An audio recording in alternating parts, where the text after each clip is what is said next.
प्रधानमंत्री नरेंद्र मोदी ने जनसभा को संबोधित करते हुए कहा, आयुष्मान भारत योजना से अब तक देश में 4 करोड़ से अधिक गरीब मरीजों का इलाज हो चुका है। अगर आयुष्मान भारत योजना ना होती तो इनमें से ज्यादातर लोग अस्पताल में भर्ती नहीं हो पाते।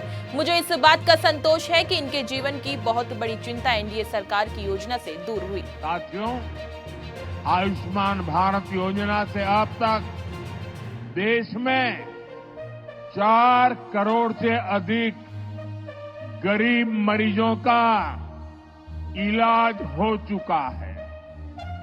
अगर आयुष्मान भारत योजना न होती तो इनमें से ज्यादातर लोग अस्पताल में भर्ती ही नहीं हो पाते। मुझे इस बात का संतोष है कि इनके जीवन की बहुत बड़ी चिंता एनडीए सरकार की योजना से दूर हुई और इन गरीबों का इलाज सरकारी अस्पतालों के साथ ही प्राइवेट अस्पतालों में भी हुआ है। आयुष्मान योजना से करोड़ों परिवारों को करीब 1.25 लाख करोड़ रुपए की बचत हुई। ये 1.25 लाख करोड़ रुपया अगर सरकार ने देने की घोषणा की होती तो महीने भर हेडलाइन पे चर्चा चली रहती। इस एक योजना से देश के नागरिकों के जेब में 1.25 लाख करोड़ रुपया बचे हैं। रायपुर दक्षिण उपचुनाव के लिए भाजपा उम्मीदवार सुनील सोनी ने कहा कि मैंने परिवार के साथ आज मतदान किया है। ये लोकतंत्र का उत्सव है। सभी से अपील करूंगा कि मतदान जरूर करें, भ्रम फैलाकर राजनीति न करें। मैं वचन देता हूं कि इस चुनाव में मैंने जो कहा है वो करके दिखाऊंगा। मैंने भी आज परिवार के साथ में मतदान किया है। ये लोकतंत्र का उत्सव है। सभी भाई बहनों से यही निवेदन करूंगा कि इस उत्सव के अंदर में भाग ले। आपका एक वोट कीमती है।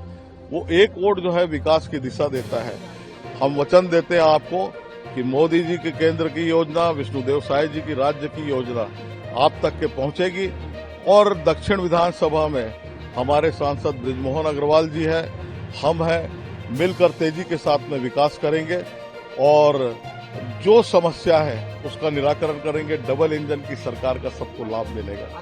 झारखंड के मुख्यमंत्री हेमंत सोरेन ने कहा कि आज हम लोगों ने अपने अपने मतदान केंद्र में जाकर अपने मताधिकार का प्रयोग किया। मैं राज्य के हर एक नागरिक से अपील करता हूं कि इस महापर्व की और इस लोकतांत्रिक व्यवस्था को मजबूत करें। जब तक ये देश रहेगा, लोकतंत्र का ये पर्व हम सब मनाते रहेंगे। लोकतंत्र के इस पर्व को अपना एक महत्वपूर्ण पर्व के रूप में लिया। आज हम लोगों ने अपने अपने मतदान केंद्र में जाकर के अपने मतों को प्रयोग किया और मैं राज्य के हर एक नागरिक से अपील करता हूं कि इस महापर्व को और इस लोकतंत्र के इस व्यवस्था को हम लोग और मजबूत करें। बरसों बरस से चलने वाली और जब तक ये देश रहेगा, ये लोकतंत्र का पर्व हम सबको मनाना चाहिए और मजबूत करना चाहिए। प्रधानमंत्री नरेंद्र मोदी ने जनसभा को संबोधित करते हुए कहा, आज पड़ोसी राज्य झारखंड में पहले चरण के लिए मतदान हो रहे हैं। झारखंड के लोग विकसित झारखंड के सपने को पूरा करने के लिए वोट डाल रहे हैं। मैं झारखंड के सभी मतदाताओं से आग्रह करूंगा कि ज्यादा से ज्यादा संख्या में मतदान में हिस्सा लें। साथियों, आज पड़ोसी राज्य झारखंड में पहले चरण के लिए मतदान हो रहा है। झारखंड के लोग विकसित झारखंड के सपने को पूरा करने के लिए वोट डाल रहे हैं।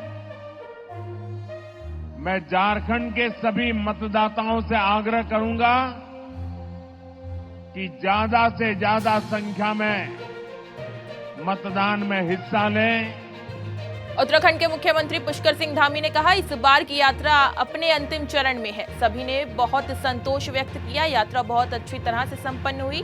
कपाट बंद होने में अभी 4 दिन का समय बाकी है, फिर भी भगवान बद्री विशाल के दर्शन के लिए बड़ी संख्या में श्रद्धालु यहाँ आ रहे हैं। इस बार यात्रा अपने अंतिम चरण में है और इस बार की यात्रा से यहाँ के हमारे सभी तीर्थप्रोही समाज के लोग, हमारे धार्मिक संगठनों के लोग, व्यापार मंडल के लोग, होटल एसोसिएशन, अन्य एसोसिएशन, सभी ने बहुत संतोष व्यक्त किया है कि यात्रा बहुत कुशलतापूर्वक संपन्न हुई है, अच्छी यात्रा हुई है। और यात्रा चूंकि अब कपाट बंद होने में 4 दिन का समय शेष है, लेकिन अभी भी पूरी तरह से भगवान बद्री विशाल के दर्शन करने के लिए श्रद्धालु बहुत बड़ी संख्या में यहाँ पर हैं।